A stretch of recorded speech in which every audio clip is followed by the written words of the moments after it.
Welcome to Salvage, a podcast for conversations with artists about the repurposed materials they use in their art practice. Please enjoy my conversation with Portia Munson. Portia creates maximal installations, sculptures, paintings, and digital prints, synthesizing environmental and cultural themes from a feminist perspective. Her work has been the subject of over 20 solo exhibitions. Portia calls herself a feminist and an environmental artist. For over 30 years, she has been creating installations, paintings, and sculptures that reveal and question the meanings embedded in mass-produced items of our culture. Thank you so much, Portia, for joining me here. I'm in awe. I bow down to you and your art prowess. I've known about you for a while now.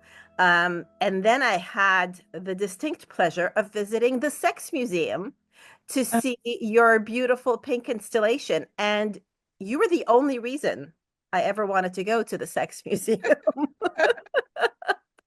So I went, and who I went with now. But I just remember wandering around that one room. I think it was upstairs. Yeah. Yeah. And I was in there for a long time, and I think I very quickly walked through the rest of the museum. Yeah. But that room was what I was there for, and it was just mind-boggling. And your paintings too. You know, I was familiar with your assemblage, sculpture, whatever, all of that. I didn't realize that you were also a painter, a beautiful, beautiful painter. So, thank you. Yeah, that was a memorable day. Oh, that's so nice. Thank you. So nice to hear. Yeah. I appreciate that. Yeah, it was fun to show there and be able to show my paintings alongside with other works. As well as some drawings, but sculptural pieces and a big installation. So that was really fun to get to do that. Yeah. Yeah. And to take a look at your installation up close. I mean, you can get lost in there. Yeah. Yeah. There's very layered. Very layered, very layered. So I have a list of questions. Great, wonderful. So my first question is, did you start out as a artist when you were a kid? Yes. I knew I was an artist from, I'm not sure if it was kindergarten or first grade, but I remember I had a fabulous art teacher, thank God. And I really struggled. I'm dyslexic, and I was really struggling in school. And it felt like art kind of saved me. And it was something I was good at. And, whatever that means, that was my perception of what I was doing, or my peers respected what I was doing. And I felt often very humiliated because of not being able to read and write when my friends could. But I was able to excel in this. And from a young age, it felt like, this is a way that I'm going to be able to express myself. And it was just like, I have just a clear memory of being a very little kid and sort of saying to myself, I'm an artist. That's like what I do. Oh, that's amazing. Wow. Yeah. That is very, very cool. Wow. Yeah. So did you go to schools that had good art programs? Yeah, I did. I grew up on Long Island, and my mother was really wonderful and supportive. And so from also a young age, I did extracurricular art classes, like Saturday after school art classes. And then I went to something that was, it's called BOCES, which is like sort of an extracurricular or a vocational kind of training in New York State. And it's, it has like, you can go for like to be a car mechanic or a beautician, or like, there's all these different things. And I happened to live in an area where they had an arts part of BOCES.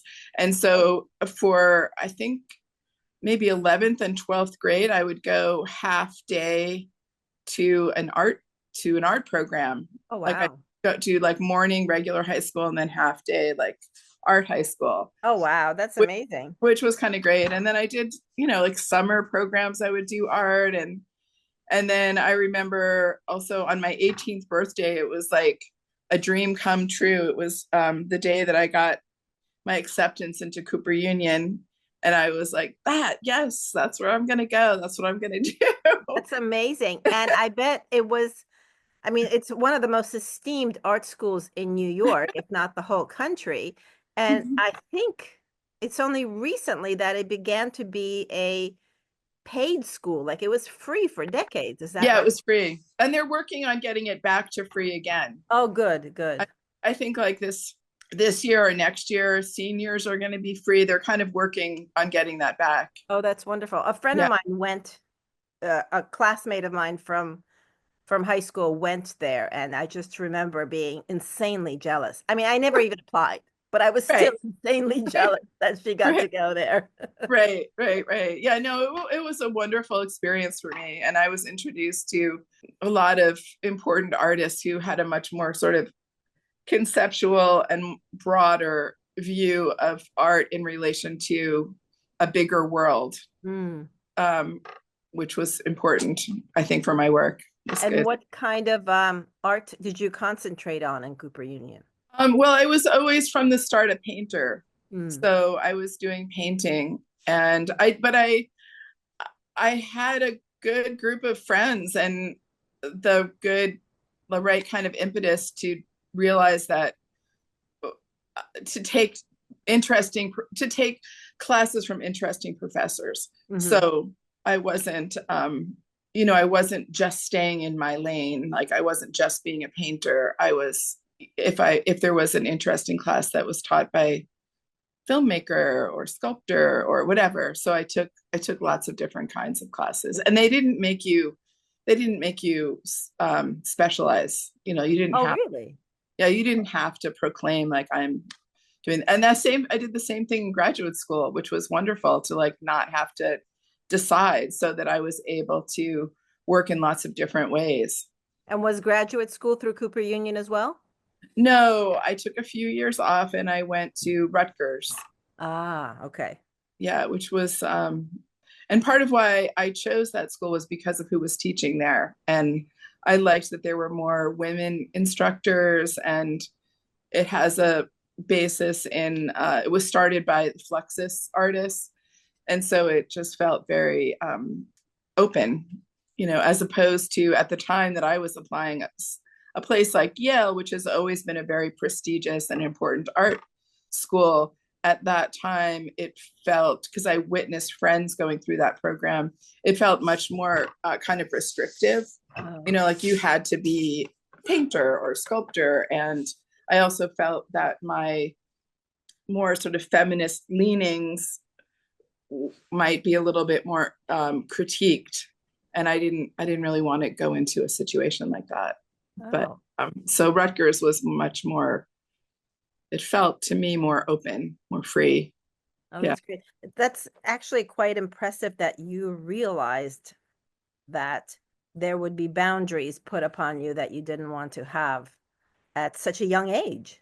Yeah, I saw it. I could see, because I witnessed friends going there, so I Hmm. could see. I saw like a woman artist. I think she was in the sculpture department, who was, I thought, doing pretty interesting work, and she was kind of made fun of, like a little bit. I mean, I don't know. I shouldn't be putting this out there like that. But Well, those are all your opinions and they're yeah, all valid, and that yeah, that they're was just, your findings then. it was what I was seeing, and it was like, oh no, I don't want that. Yeah. I'm not gonna go for that. Oh, that's awesome. Yeah. Wow. Um, Painting and trying all sorts of different things. And how early did you start even thinking or amassing the objects? Like, what was the catalyst for amassing the objects that you do in your installations and sculptures now? Yeah. So while I was at Cooper Union, being a young person and a young artist, I was perpetually broke. And I was always interested in the color pink, and from a young age, and sort of was, and I was always kind of a collector of things.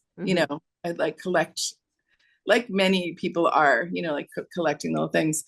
And when I went to Cooper, I started thinking, well, what is it about this color pink, and why am I at that time as a young woman being associated with this color? This was in the early 1980s. And Question, were you wearing a lot of pink or you just no, like pink? I liked pink. Uh-huh. I wasn't wearing that much pink. It was a very like punk time in New York City, and I was very much like, you know, more black. Okay. Or black and pink, maybe a I little. remember that time in New York Yeah. City. Yeah. I wasn't punk, but I remember it. Right, right. So I started collecting things that I would find on pink things that I would find on the street, Oh. like basically trash, ephemera, stuff that I'd find. And I would use different things as objects for paintings. They were like things for still lives, for painting, Oh, these okay. kinds of objects. And I kept doing that. And then by the time I was in graduate school a few years later, I was really continuing this collecting of this pink stuff. And halfway through my time there, I realized that the pink was taking up a big part of my studio space. And Mm-hmm. so I had the idea, when you're in graduate school there and in many places, you have to put on a thesis exhibition, a show to show what you're doing. And I was doing, like I said, mostly paintings, but I was like, oh, this pink stuff, it's taking up a big part of my space. I'm going to make something of this. And that's when I made this piece that was then shown in the Bad Girl show at the New Museum, called Pink. I called it Pink Project Table. And it was hundreds of pink plastic objects that I arranged on a large table. Mm-hmm. And that was kind of how that started. And so kind of from that time on, I worked in different ways. I worked in what you would call more sculptural kinds of ways, and I experimented with making films and making sculptures and things and photographs. Yeah. So I was looking on your website and I saw the film stills, but I was like, oh, but I want to see the film. Where's the Oh yeah, film? yeah. The functional women film. I know. I still have to put the final touches on it. Oh, okay. It's pretty much done. I just have to I need to get someone who really knows how to do editing to do like the final, like helping me with The it. final tweaks. I Right, understand. exactly. Wow. Yeah. Um, so when I saw you also mention in your bio that pollution and destruction of the environment are inseparably linked to feminism. I was wondering if you could expand on that and tell me what you mean by that. Yeah. Well, I think what I mean is that, um, so the way I see it, the earth is, this is our home. This is our mother earth. Mm-hmm. And I feel like, or I know, there's a connection between the disrespect that we've been having towards the earth, and how we're treating the earth. And I feel like that parallels to also a disrespect for undervalued people, groups of people. And I don't know, I feel like that to me feels very much connected to my understanding of feminism, like wanting there to be more of an equality. And for me, that even includes an equality with nature, like that nature should have sort of rights and equal rights, and we shouldn't be just free to just rape it, abuse it. Yeah. No, I definitely agree. I was listening to a new book by Robin Wall Kimmerer recently, Oh, and what was the book called? it's called The Serviceberry. Oh, It's brand new, and it was only like a 2 hours and a few minutes listen, so it's a small book. I haven't gotten huh. the physical book yet, but I definitely will. But what really, and I actually I listened to it twice because it was like, wait, that was too fast. I got to listen to it again. Oh, wow. Um, but she refers to animals and trees and everything in nature, rivers and everything as more than human. Like Mm-hmm. there's human and there's more than human. She's not referring to them as animals or plants or whatever. She's referring to them as more than human. And I thought that was just such a lovely way to speak about nature because there's so much more intuition in, I think, other living beings than Mm-hmm. us humans because we have it. We just don't listen to it. Mm-hmm. Yes, yes. Yeah, and also I think that we've chosen to or decided to not respect and acknowledge the intelligence of, trees, animals, Yeah. plants, whatever. And so, yeah, that sounds. I wrote down that the service berry. Yes. Yeah, yeah, I agree with that. I highly recommend it. I love all her books. They're all Yeah, really wonderful. Listen to her books. It takes me back to my childhood when I was, twiddling with grasses and, plucking petals off daisies and yes, being in nature. yeah, yeah, yeah, Yeah, your definition of feminism and its entwinement with the destruction of the environment it really makes sense. That when I read that sentence, that really resonated with me. hmm. Um, that was really beautiful. Thank you. Yeah, I feel that pretty strongly that there's a real connection, you know. Yeah. Well, it makes sense when you're taught to disrespect nature, you inevitably will disrespect others as well. Yes. Hmm. Perhaps women first, because so many women are in service or in caretaking roles. And Yes. so I feel like it's so easy to disrespect someone who's in a caretaking role. Yes. I don't understand why, but I feel like That that seems to happens. be the Yeah. norm. Yes. Okay, back to your art. Yeah. Um, I saw that you have an installation at the airport in Albany, and it's all flowers. How did that come about? And that whole series. I think you also have that on a subway platform in Brooklyn as well. Yeah. So that's a whole um sort of a whole branch of my work that's different from other work, and that started in the early 2000s when someone close to me, an older person, passed away, and I was walking in my garden. I had sort of a large flower garden at that time, and I was walking in my garden and thinking about how I could compose a letter or honor this person. Um, but I'm not really a writer. And I started getting images of flower arrays or combinations were just coming into my mind.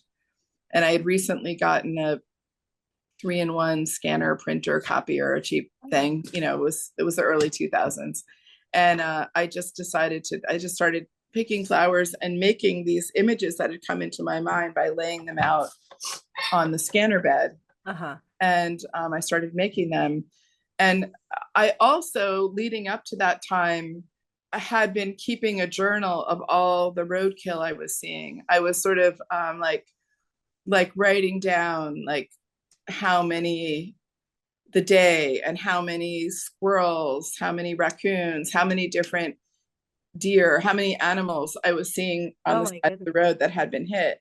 Because I still, it's something that, I live in a rural area, and it's so common to Yeah, see birds, squirrels, different things dead on the road. And we just become very desensitized absolutely. to it. And you Yeah. just kind of drive right by, you just see Yeah. it. So, No, it's common here. I live in suburbia and it's yeah, very common here. yeah, it's very common. Um, so I ended up combining those two things and making, when I would see something on the side of the road that was very fresh and in good condition, I would get it in a plastic bag and bring it home and lay it on my scanner and make put flowers around it, almost like making a memento mori Oh, yeah. of the creatures. And so I was trying to sort of honor the creature and also make a document of, you know, this bird died on September 5th in, you know, 2014. And when it died, these were the flowers that were growing. You know, this is what was in bloom at that time. So I Oh, would that's like beautiful. make a, you know, almost like trying to honor and remember this creature. And I haven't really done it for the, I've been much, I haven't been as focused on it in the past couple of years. I've been really busy with other work of mine. And it also, at a certain point, felt really heavy. Like it's very sad. Yeah, And I'm a fairly empathetic person. So it would kind of hit me like I'd get like this real sadness. Because right. and I would stop everything else I was doing. I'd find this bird or this creature, bring it home, and that's all I would do for the rest of the day to honor this creature. Oh, wow. And yeah, and it was I think it was an important work, and I think I will do more of it. Hmm. I've just sort of taken a little break from it, but I'm going to do more of it. But anyway, Well, I uh, have to ask, what did you bury the creatures in your yard afterwards? well, a lot of them, I think they've stopped doing this, but at one point there had been a sort of a research kind of program at a local community college where they kept all these what they called bird skins, which are basically just sort of like stuffed birds, and Oh, they would take donations. And it oh, was kind of a place that was like different people from different institutions could come there and look at all these samples. There were like stacks of drawers of different oh, kinds of wow. these, and you know that people had donated basically from roadkill and stuff. And so I donated a lot of the ones that I had. I kept them in the freezer and then donated them there. Hmm. And then another thing I've done is I have two different artist friends who work in different ways with um, dead creatures. Oh, One friend who does beautiful, Valerie Hammond, who does very beautiful drawings and prints of birds.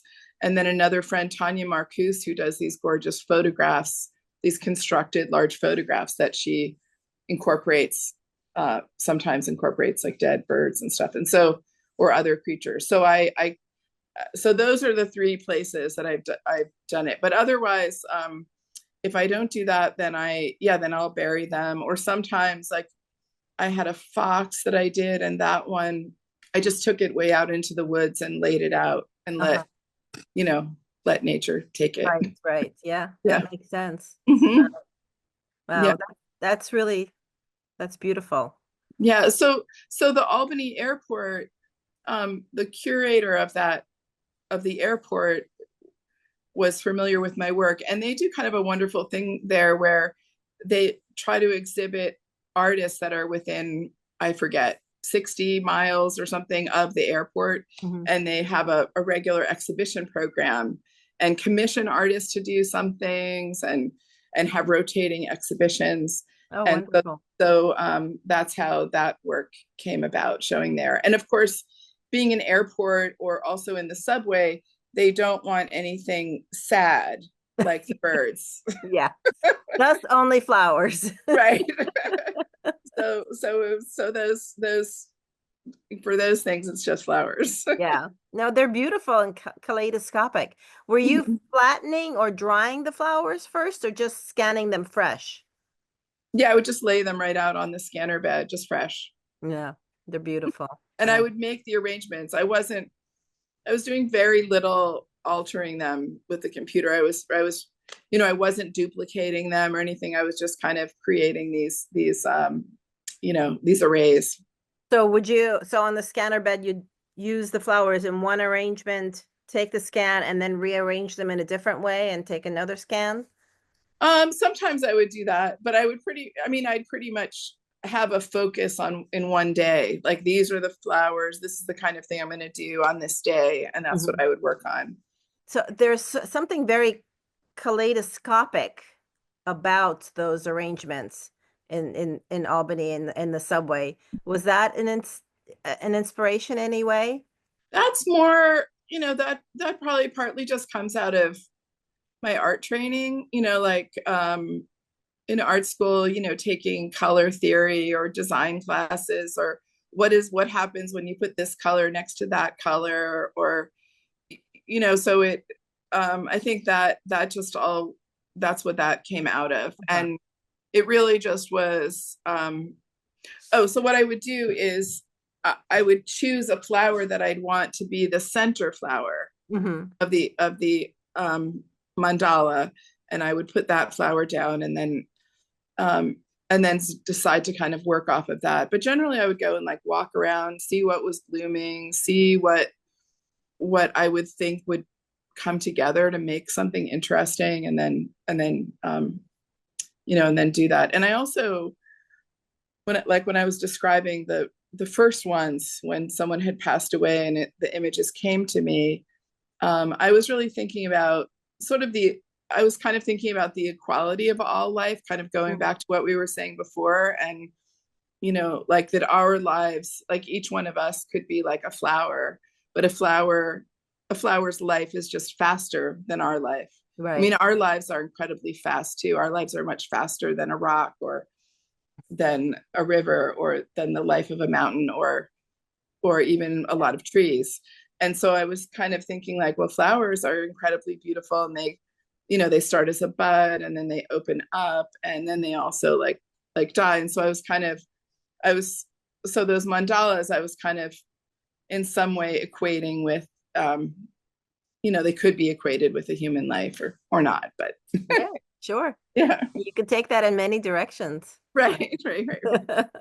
Yeah. Are you a gardener as well? Yeah, although I am a gardener, and I kind of went way overboard and had a way too big of a garden. And now I've had to pull back, and I've, sadly introduced, but didn't realize how invasive certain things that I planted were. And, I've kind of had to like, I mean, I have a garden that could completely be a full-time job. Oh, And yeah. and I just decided, no, I need to really focus on my art and not so much on my garden. But my son um lives with it. My husband has a big blueberry maze, like a double spiral maze Oh, wow. that has thousands of blueberry bushes, and he propagates blueberry bushes. So that's one garden that we have, and that's several acres that he works on. Oh my That's like goodness. an ongoing artwork. And then my son also lives on our property, and he has multiple gardens, and so there's lots of gardening going on. And then I have tubs full of dahlias, so I always have like a lot of dahlias and the spring bulbs. And but part of my garden, I actually, this is so non-environmental, but I almost wish it would just go back to like lawn or field. It's like, so it just feels like such a huge job. Well, I suppose you can just sow flower seeds and have it go into a meadow. Right, exactly. Yeah, get rid of all the invasives that are Yeah. taking over. I have a secret wish of one day having a meadow in front of my house instead of a lawn. Yeah. Yeah, that would Yeah, be that would be amazing, but not the house we're in now because we're not yeah, going to stay there long enough for that to happen. Here it takes years to achieve a meadow. yeah. And it's tricky because of the different kinds of invasives and what they do. Yeah, yeah, They're wild ones that just show up. right. All right, back to the other invasives, the Yeah. plastic invasives. Yes. So your pink plastic collection has been growing for what sounds like decades now, Yes. but I know you also have other color plastic collections. Yeah. So how did those start from the pink one? Yeah. Well, the next one after pink was green. And that started because I did a residency out on the end of Cape Cod. I did a residency at the Fine Arts Work Center, and then I did 2 summers at a residency in a dune shack. And I was walking the beaches every day and collecting things. And I thought I would be collecting pink stuff, but this was like around 2000. And, but I ended up finding so much green plastic. Hmm. And I made a little collection of it, and I left it in a bag. I remember I left it in a bag under the kitchen sink there. And I left and I was like, oh, why did I leave that? That's really interesting, this green. And we went back and I went back and got it. And it was just, a small amount of green plastic. And I was thinking about how, because I'd learned from the pink plastic that the pink plastic was the color pink was being used to market plastic to women. Mm-hmm.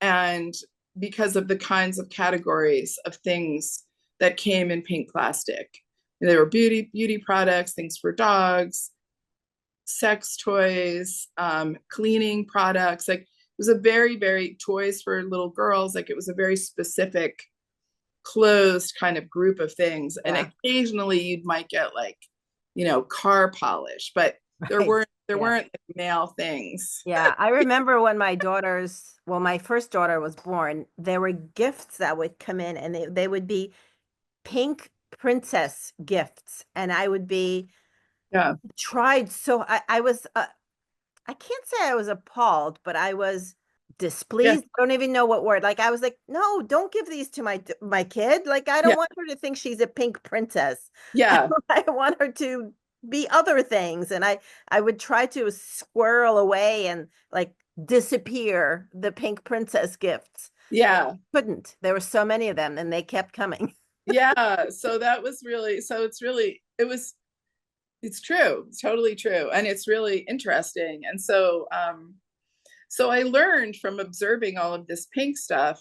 When I started this little collection of green plastic, I was like, oh, these things are this color is being used to market things that have a relationship to nature, or gardens or lawns, or, bug spray, pink, green, pale, like things that would do well, like on a lawn, like in a, and an early start at greenwashing. Exactly. It was greenwashing, and I was seeing it. And so I started just collecting green plastic. And my first piece with green I called Lawn. And it was just green plastic that I kind of arranged it in shades of green, because when you look out on any lawn, there's going to be darker areas, lighter areas. So I kind of did that, and I filled up a gallery space with the green plastic. So that's how I started that one. And then it went on, and I did several other different works with the green plastic. And I still have some smaller green plastic things that could go into possible works. Like I have these 2 pieces, one in green, one in blue, that I call Future Fossils. And those are just a collection of green and a blue plastic that I lay out on a large table and organize to sort of show the different kinds of like ways that it's being greenwashed. Mm-hmm. And then from there, it went to blue, and the blue came about because I was invited to do an exhibition where the curator wanted me to address like pink and blue, like blue being for boys and pink being for girls. And I did that. That was at Mass MoCA, maybe around 2010, something like that. And then, but I realized collecting the blue, yes, there's a lot of blue that's for boys, but blue is much broader than pink. And blue is often used to sell things that have a relationship to water. Mm-hmm. Like it sort of means like clean, pure. So there's a lot of blue plastic that are very water related, including water bottles. Like it's one of the colors that. So I'm still really curious and investigating the color blue. And also there are a lot of women things that are blue, like women that are represented in blue, like the Virgin Mary Ah, is yes. is often in blue. Mhm. And then there's often like there's princess, like Cinderella can often be blue. Right.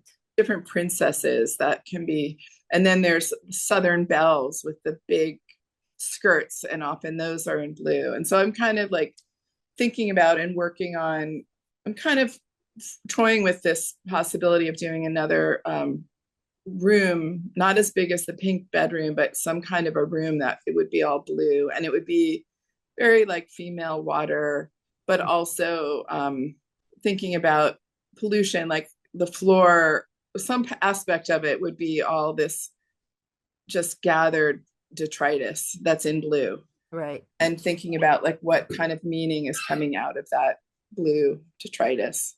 Ah, So I've interesting. done other pieces like I did a piece called Flood where I covered a very large gallery with all blue, again, like organized in shades Hmm. of blue. And so kind of combining different ideas that things I've done. Have you delved into any other colors and their meanings like that? Not so much, a little, well, actually, that's not true. I've been doing things with white, um, but it's more white figurines and white in relation to, so those are not necessarily plastic. Sometimes they're plastic, but it's more like representations of women in white. And so I Mm. just did a large piece that I exhibited at in Art Basel at Meridians, and that piece is called Bound Age Angel, and that's a large table, like 14 feet long. It's a large like oval table, and that's all white, and the tablecloth is all found, used, like thrifted wedding gowns Mm. up the tablecloth, and then it's completely covered with lamps and figurines that are all white. And that piece kind of came out of when I was sourcing and finding materials to do the piece Flood, the blue piece that I just mentioned. Hmm. I did that out at Oregon Contemporary in Portland, and I was collecting blue plastic things from thrift shops, transfer stations, wherever I could find stuff, and use trash. And I was also seeing all these white figurines, and I was like, oh, that's really interesting. All these white angels and white figurines. And so I started thinking about the color white and the kinds of objects and figurines that are represented in this white color, and um, what it, the kind of like hidden messages, like there's different messaging that goes on in consumer products to us, Oh, yeah. and sometimes it's very it's kind of like hidden in plain sight, like Hmm. it's really there, but it's not super obvious. So I, with that Bound Angel piece, I've been really trying to pull that out, that this meaning that's coming out of these objects, that women should be saintly and virginal, but also sexy, and also white Caucasian, like all these different kind, and young and pretty, Hmm. all these kind of beauty standards and expectations that are embedded in these objects that are all white. Yeah, it's really mind-boggling. Yeah. So some of those pieces you've been binding with rope, or is it twine or ribbon or a little Yeah. bit of both? Yeah. String. Yeah. Yeah. And I've been doing that just to sort of, I'm trying to kind of reinforce this notion of being controlled, that we're being fed something, we're being given something, Yeah. and or that we're kind of constrained by the objects that we as a culture mass produce, and what we consume, and how it's like all these objects are instructional and binding in terms of their yeah what they what they Yeah. what the result. Yeah. It's Yeah. really, yeah, it's a fascinating subject to delve into. Huh. Mhm. But then in your garden installation, you Mhm. went multicolor. Yeah, right. That's in that piece I was really thinking about again, I was thinking about women and women's relationship to flowers. This was before I did the flower mandala work, but I was thinking about different products that women, or things, clothes, things that women use to be more beautiful that are associated with flowers. And so that piece is it's made up of all this found artificial flowers. And so it's kind of like the death of nature. So it's sort of like both funerary but also celebratory. But it's and I was also just thinking about how so much of our ideas around nature these days are seen and realized through a screen. You know, they're kind of like almost like manufactured ideas of nature and of beauty. So yeah, so that's a little bit about yeah. Wow. So all right, so I have to ask some technical questions then. So you mentioned that you pick up trash on your walks. Do you actually do cleanups, or is it just kind of whatever happens to be when you're walking? I do both. Yeah. Yeah, I do both. I mean, I haven't really focused on doing cleanups. I've more focused on an idea that I'm working on, and then figuring out how to find stuff in relation to that idea. But so when, you know, like as a family, the extended family going to the beach for a week or two in the summer or something, I would always, you know, spend my days like gathering trash, right, you know, and then seeing what I would find out of that. And it's, you know, it's pretty hard to not, it's sort of what I do wherever I'm going. Right. You can't help but notice it And pick it up. And, you know, this morning I went for a walk and picked up, you know, it's just, and it's kind of everywhere, even in the most pristine places. Oh, yeah. And I feel like just looking and gathering and finding things, like I very rarely will order things through eBay or something, because some of my work, I'm like, you know, like when I did the film that you were referring to, I was trying to find very specific things. So I would occasionally use something like that, but that's very uninteresting.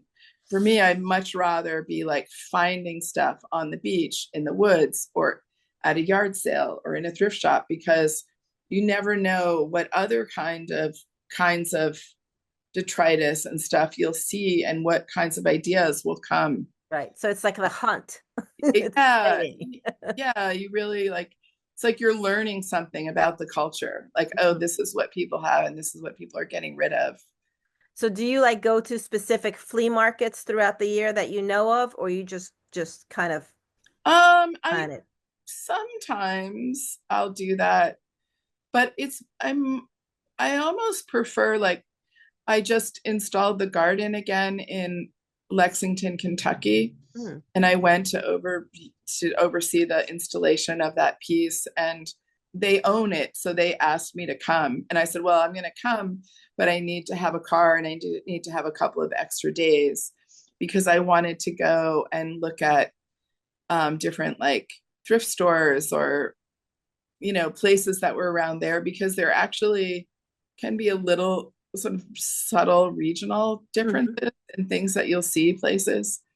And so that's more interesting when I have to be out somewhere that I've never been before. Yeah. And I also really prefer going to the trashier, how do you say it? Like the more, like I'm a little more of a bottom feeder like, as opposed to going to like an antique show or something. Yeah. Like I sometimes go to those. That's interesting too. But I'm really looking at like what is the stuff that's I'm seeing right before it goes into the landfill. Yeah. You know? Like I'm seeing it the last stop before that.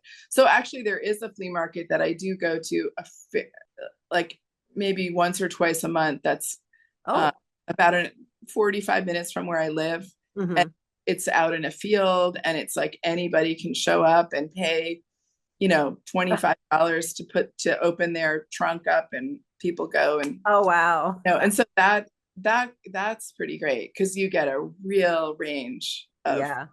stuff. It's not like fancy antiques. It's very No, it's very different. Yeah. yeah, I enjoy thrifting, even though I don't buy anything unless I find something really that really speaks to me. But I don't do the type of installations that you do, but I still enjoy going to those flea markets and thrift stores and just taking it all in. yeah, It's fascinating. it is. And it's also, I mean, sometimes I have to like I'm sort of on a break from any of that right now because it can also be a little depressing. Like, Hmm. oh my God, like look at how massive this thrift store is with all of this, relatively like the clothing thing is just out of control. It's like it's a collection of so much unwanted stuff. Yeah. Like you said, just before it goes to the landfill. Yeah. And and so many of the clothes now are, plastic, Yeah. basically. So Yes. Yes. really pretty intense. So let's say your pink collection. Do you document all of your pink items? Do you have like a library? So like if you know you're making a small pink room installation, do you like go through your library on your computer or something and pull out specific? I have I've made a couple of documents that are sort of like kind of like videos where I've scanned individual pink objects. I did it with blue. The blue one I call the contents of a whale's belly, and I've scanned like I don't know over 1,000 different blue objects, like Huh. documenting them.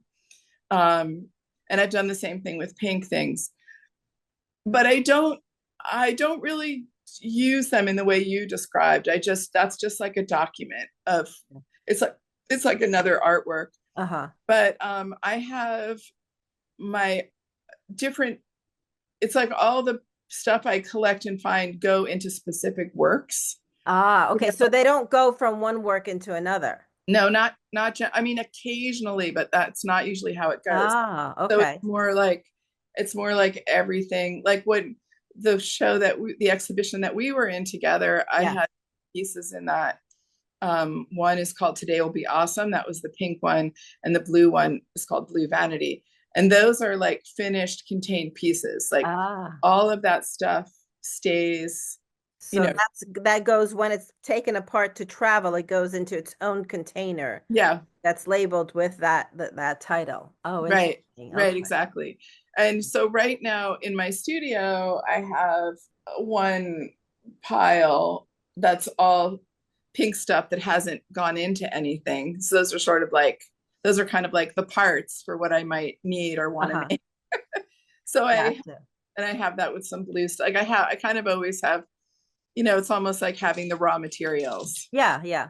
to for the stuff for So the are your raw materials organized like by color, obviously, but size and type as well? sometimes, but it's a little more random.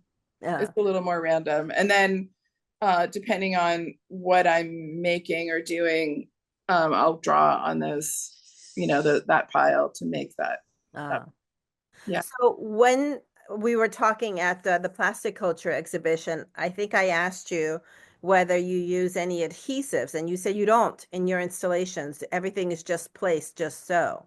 Yes. Yes. Um, Yes, although what I did do, for example, at the plastic culture exhibition, because I was afraid of things being knocked over or possibly pocketed or something. So the things that were felt more vulnerable, I did use a little museum wax mm, that then I scraped off, and that was just on some of the like things on the edges. right, right. So when a piece like that travels, obviously it can't travel as it is. It has to be broken down. Do Yeah. you do you have like sketches or photographs? Like how do you put it back together when it reaches its next destination? Yeah, I have photographs. So I work off of photographs to put So it. when you first create it in your studio, Yes. it's extensively photographed Yeah. and cataloged, I guess. Yeah, I just photographed, and then the piece Today Will Be Awesome that was in the plastic culture show, like that was sort of photographed like the right side, the left side, the back. And that's how they were packed and photographed. And there were lots of shelves. So it'd be like this box has the top three shelves of the left side, sort of like Uh-huh. packaged like that. So then that means when you ship it somewhere else, someone else can put it together. Like you Yeah, don't someone have else. to be there. That's right. It's Wow. a little tricky. It gets trickier. I'm sort of a perfectionist and a bit of a control freak, so I like to go and be there when I can, but I don't have to be there. But it's much harder for like the pink bedroom that you saw, like a whole large room installation, or the garden, those large room installations. That's harder for Yeah, someone. that would be thousands and thousands of photographs, Yeah, right? it's harder, or just a lot of photographs. And it's harder because, in my experience, it's not like every single time it's exhibited, it's a 18 by 18-foot room with a 9-foot high ceiling with a Right. door here and a window there. Like every space is different. So it makes it much more complicated because you have to make decisions like, oh, you know, the last time I installed the garden just in November in Lexington, Kentucky, that was one of the things I was doing. I was like, okay, so actually, in case I'm not there in the future to do it, I'm like, the bed always has to be in the middle of the right wall. Like I started making certain like there was someone there working with me who was like taking lots of notes on how it needs to be set up. Oh. So And you said they acquired that installation, so yeah, it's permanent? well, it's permanently in their collection, but 21C is an interesting collection because 21C stands for 21st century, so they only collect art from the 21st century. It's a very sort of Oh, contemporary collection, and they have their 21C hotel museums. So they have, I don't know, approximately 10 museum hotels that are in the center part of the country. There's one in Chicago, there's one in Bentonville, Arkansas, there's two in Kentucky, one in Lexington, one in Louisville, huh. there's one in the city. I don't remember where they all are, but Okay. they're in the center part of the country. And the lobbies are quite large and are used as galleries to exhibit the art that 21C owns. Oh. So they're basically like free 24-hour access museums. In these, So wait, people actually stay there? people stay there Oh, wow. in regular hotel rooms, but then there's very large lobbies that are like museums or like Wow. galleries. And so my piece, the garden, is actually part of an exhibition that's called Morning Mending Meaning, something like that. And it's an exhibition that came out of the COVID pandemic. And it has many different artists, and they kind of sometimes will shift and switch out different artists, but this is its third iteration being installed in Lexington. And Wow. the exhibition will be up for approximately a year. Uh-huh. So this is its third year. So it's going to be in Lexington for a year. And then I don't know where it will go next, maybe to St. Louis or. So when it goes to wherever it is next, will you go there too to help install it in the right way? Or is it? Well, I'd like to. And I think that we sort of have that loose understanding that if I'm available and if everything aligns, I'll go and do it. Because I also, like I said, really like going to these different places And tweaking it more to the locale. right, exactly. And then also going to their local like peddler shops or whatever. Peddlers in Kentucky, they have these places called, and maybe in Arkansas, peddlers malls. Oh, And basically what they are former Kmart's or Walmart's or former like large box stores that have left. That the buildings have gotten too old, or there's neighborhoods change or whatever, and then they've become these very large sort of antique malls. But in these peddler malls that I've experienced there, You might have a couple sort of nicer antique little booths, but there are like hundreds of booths, and one of them might just have like plywood, or one might have, somebody's homemade jam. And it's sort of like having a whole mall full of different booths of yard sales. I love You know, that. they're really incredible, and I find those places to be very inspiring. Like, because you just see like this really wide range of Yeah. stuff. Wow. Really, really interesting. That's so cool. I have another practical question. I assume when it's a gallery exhibition and it's only for a month or so, there's no cleaning that needs to happen because just from my experience with having sometimes have had lots of tchotchkes, they gather dust. They Yeah, need to be cleaned. yeah. So what happens to an installation like the garden that's there for a whole year? Do you like give them cleaning instructions? Um, no, I mean, would be pretty hard to get in there and clean. The rooms are kind of sort of contained. Hmm. Um, but like the one that you saw at the Museum of Sex in New York, that one did got quite dusty. And so what I'll do, like when I was installing the pieces at the SVA gallery, we had we had rags and we're cleaning and wiping some of the objects that had, I guess, gathered a little dust or dirt the last time. But I always like it if the objects, I don't want everything to be too clean, because I feel like part of the thing that's interesting is this collective history of the objects, and Mhm. also knowing that they've been owned before and they've had past lives.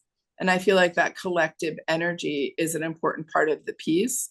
Oh, So I'll kind of, when I'm reinstalling, I'll definitely have rags around to clean off like things that seem really dirty, mhm.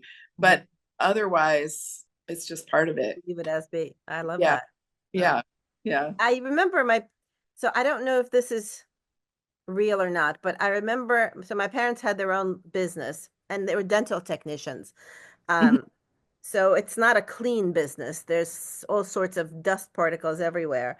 But somebody gave them a little ceramic Buddha, and they were told that you could never clean that Buddha because that would be bad luck. Oh, And I thought that was so interesting. So that little Buddha, and it was literally like not even 2 inches tall, was like covered in dust oh yeah. always. And I'd be there, and my parents are not Buddhists, that's for sure. Right, right. But I would be, be in there and be like, "Can I just clean this?" And they're like, "No, bad luck." Yeah, yeah, yeah. Yeah. Yeah. I mean, I think of it more as like not in terms of luck or not, but in terms of just the energy of Mhm. the, like I said, like the collective, like loving or experiencing of these objects. You Of know, where they have who they belong to in the past. So it's not like the object itself has the energy. It's the energy of the people who owned it or handled it in the past. yeah.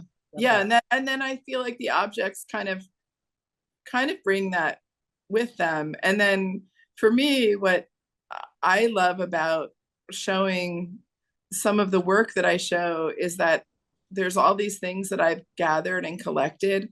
And so the audience, I see, often finds things like there's something in it that everyone has some kind of memory or connection Mhm. to. It makes it more, yeah, more inclusive. Yeah. Yeah. It's like it's not something you can easily get away from. It's like That's for sure. it's like part of you, part of everyone. Yeah. The garden is now with 21C collection, but in theory, you could amass similar objects and recreate Garden 2.0. I could, yeah, I could. Have you ever done something like that? Um, a little. I feel like I'm not actually so interested in doing that because I already did it. Yeah. I'm more interested in, what other ideas I might have as opposed to trying to recreate something I've already done. Yeah. But I could. I've could. Yeah.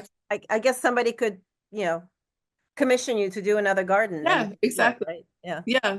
They could. But it's, I think as an artist, the things that drive us are like you sort of, I mean, if I made another one, it would be different. I mean, it could be similar, but it would be different. Mm-hmm. But yeah, it's more like what interests are like pushing you, what things are pushing you forward. You want to figure out something new. Mm-hmm. Yeah. I do the same. I did architecturally inspired work for years, and I would experiment with this version and that subject matter, but they were all architecturally collected. And then one day I was like, I'm done. Yeah. I don't want to do any more architecture. It doesn't mean that I won't get back to it, but like, no, Right. I'm Right. done. Yeah, definitely. Yeah, there for sure there are things that you just need to sort of take a break from, or you've said most of what you've felt like you set up that most of what you said Yeah, wanted to say. So yeah, yeah. yeah. So what are you working on now in your studio?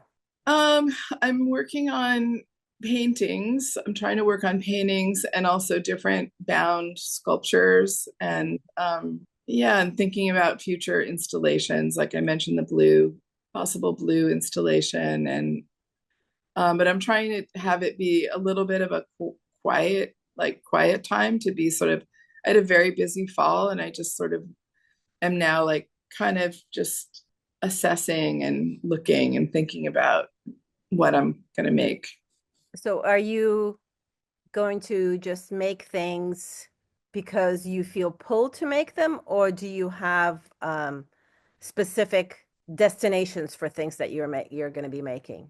Um, well, yeah, sometimes, there are different, like, part of me is working towards another solo show with my gallery. Like, that's always like something that I'll be thinking about and sort of working on. So I'm kind of working on that, figuring out what it is that I want, like, what is the next thing I really want to say or want that to be about, and how does it relate to what I've done before.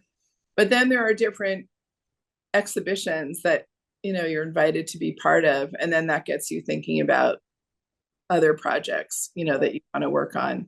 And then of course there are things that people have expressed interest in or people have purchased, and so that can also push you to make some more things that are related to that. Not always, but that's one thing that can happen.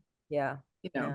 Well, thank you so much for this conversation. So yeah, fascinating. thank And you. I wish you a fruitful and calm season in your studio. Thank you. Yeah. It's so important, right, as artists to have different sort of more downtime, Yeah, yeah, when you can just really focus and think about what you're working on. yeah. Yeah, it's really an important thing. But thank you for your thoughtful questions and Oh, good to talk with you. It's really nice. fascinating. Really nice. I am grateful that you were here to answer all these questions. Yeah. Good. Wow, that was such a fascinating, fascinating conversation. I probably could have kept going, but uh, I have to be respectful of Portia's time. I hope you enjoyed that conversation, and I hope that you're enjoying season 2 so far. Please rate and review and share, and yeah, let everybody hear about these conversations. I hope you're enjoying them as much as I am. If you'd like to learn more about my art practice, please go to artbynatalia.com. If you'd like to learn from me, please go to ecoloop.art. And if you'd like to join my Repurposer Collective, I would love for you to add your name to the waitlist. The Repurposer Collective doors are opening up in Earth Month. That's April 2025. So if you want to be first in front of those doors in line, put your name on the wait list. Go to repurposercollective.com. Thank you. This podcast was created, produced, and edited by me, Natalia Korover. Theme music by R.C. Gaida.